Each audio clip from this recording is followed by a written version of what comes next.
हम सभी जानते हैं कि वाक्य शक्ति महत्वपूर्ण है, लेकिन वक्त के साथ हम यह भूल जाते हैं कि मौन की ताकत भी अत्यधिक है। अपने जीवन में हम अक्सर बोलने के बजाय बोलने के लिए बोलते हैं, बिना सोचे समझे, और इससे हम अक्सर मुश्किलात खड़ी कर देते हैं। हमारे शब्दों का असर हमारे संबंधों पर पड़ता है और वे कई बार हमें समस्याओं में डाल सकते हैं। लेकिन मौन का मतलब है सोचना, समझना और फिर बोलना। यह एक शक्ति का संकेत है जिससे हम अपने विचारों को पर्याप्त समय देते हैं, जिससे हम अधिक समझदार और संवेदनशील होते हैं।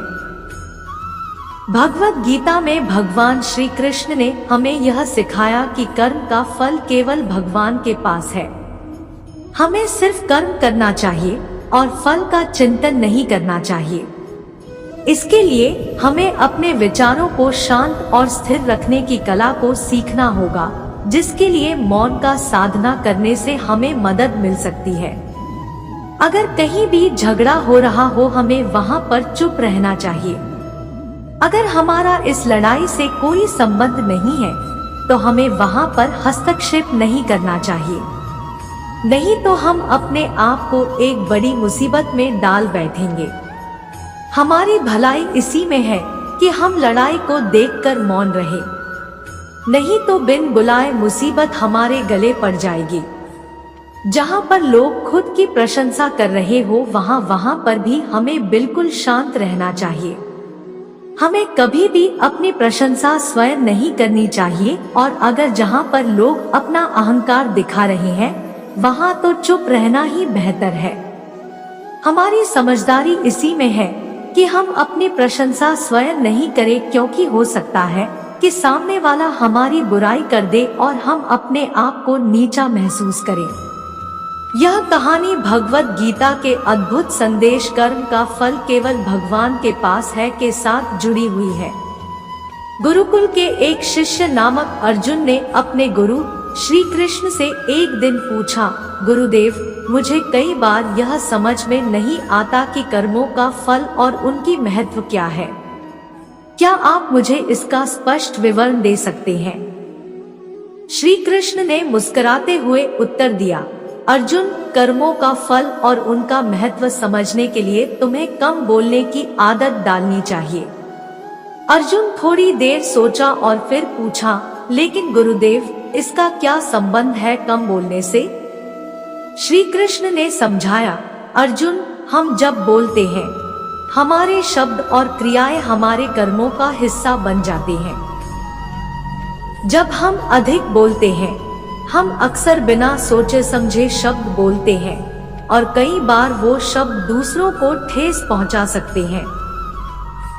इससे कई समस्याएं पैदा हो सकती हैं और हमारे कर्मों का फल भी प्रभावित हो सकता है।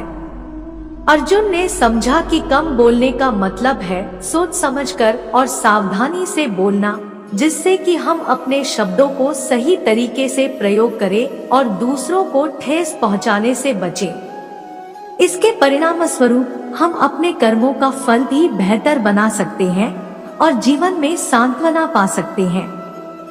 इस कहानी से हमें यह सीखने को मिलता है कि भगवद गीता के संदेश को अपने जीवन में अपनाने के लिए हमें कम बोलने की आदत को विकसित करना चाहिए, जिससे हम अपने कर्मों को सही दिशा में ले सके और सही मार्ग पर चल सके।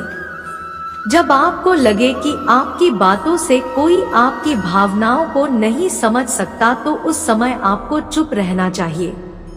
अक्सर हम अपने दुख दर्द लोगों को बताना शुरू कर देते हैं, जबकि हमारे आसपास रहने वाले ज्यादातर लोगों को इस बात से कोई फर्क नहीं पड़ता कि हमारे जीवन में क्या चल रहा है। हर व्यक्ति को केवल अपनी परवाह है, वह केवल अपने बारे में बात करना चाहता है, वह केवल अपने बारे में सुनना चाहता है। उसे हमारे जीवन की परेशानियों की परवाह नहीं होती और वह हमारे बारे में सुनना नहीं चाहता है। वह आपकी दुखद कहानी 1 या 2 बार सुन सकता है, लेकिन उसके बाद वह आपसे दूर भागना शुरू कर देगा, क्योंकि कोई भी दुखी होना पसंद नहीं करता है। किसी को भी एक उदास और असहाय व्यक्ति के साथ नहीं चाहिए होता है।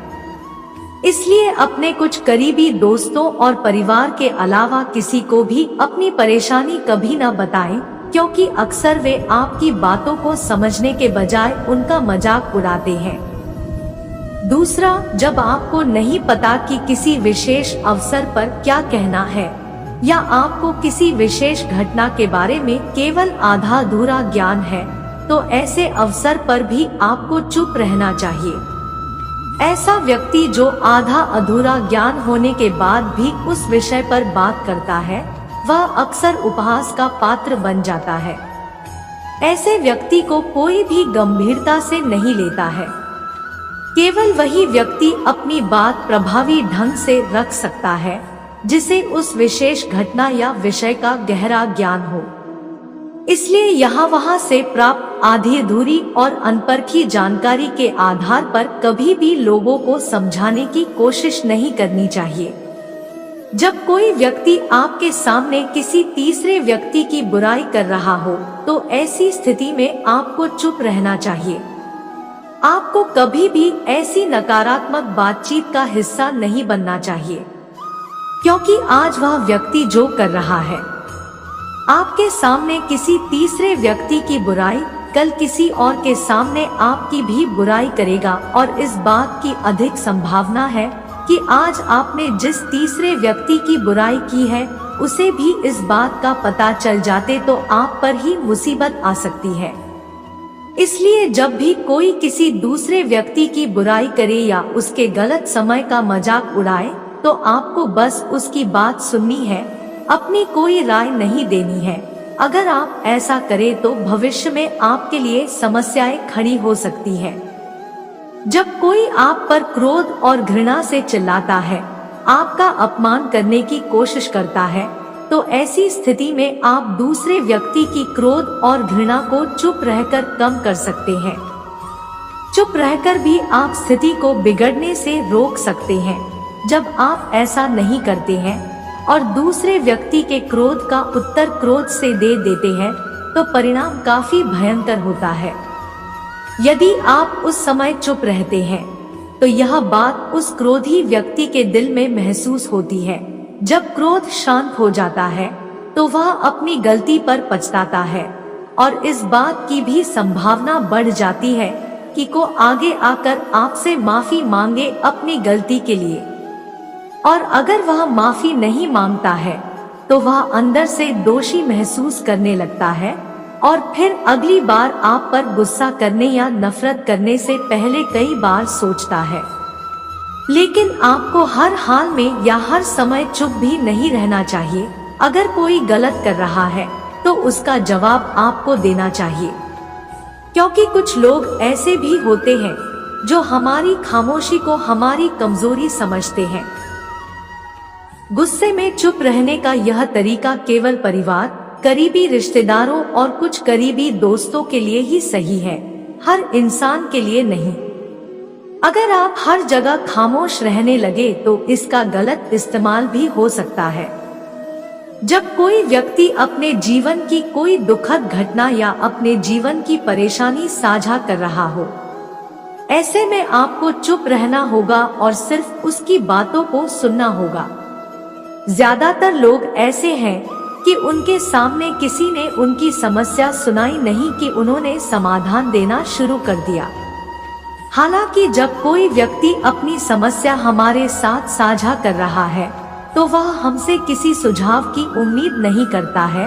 वह चाहता है कि हम उसकी बात ध्यान से सुनें, क्योंकि जब हम उनकी बात सुनते हैं, उस व्यक्ति को आंतरिक शांति मिलती है। उसे लगता है कि कोई मेरी बातों को समझता है। अधिकांश समय जब लोग अपनी समस्याओं को हमसे साझा करते हैं, तो वे हमें केवल अपनी बात बताना चाहते हैं। वे हमें से किसी भी प्रकार की सलाह नहीं चाहते, क्योंकि वे पहले से ही सभी तरह की सलाह जानते हैं जो हम उन्हें देने जा रहे हैं। मुसीबत के समय किसी व्यक्ति को सांत्वना देने का सबसे अच्छा तरीका उस व्यक्ति की बात को ध्यान से सुनना है। जब हम बिना ध्यान दिए लोगों की बातों को ध्यान से सुनते हैं, बिना किसी सलाह के, तब उनकी आंखों में हमारे लिए सम्मान और स्नेह का भाव पैदा हो जाता है। उन्हें लगता है कि हम अधिक गंभीर, बुद्धिमान और शांत दिमाग वाले लोग हैं। इसलिए अब जब भी कोई अगली बार आपको अपनी समस्या बताए, तो बस उसकी बातों को ध्यान से सुने, और जब तक वह आपसे न मांगे, उसे किसी प्रकार की सलाह न दें।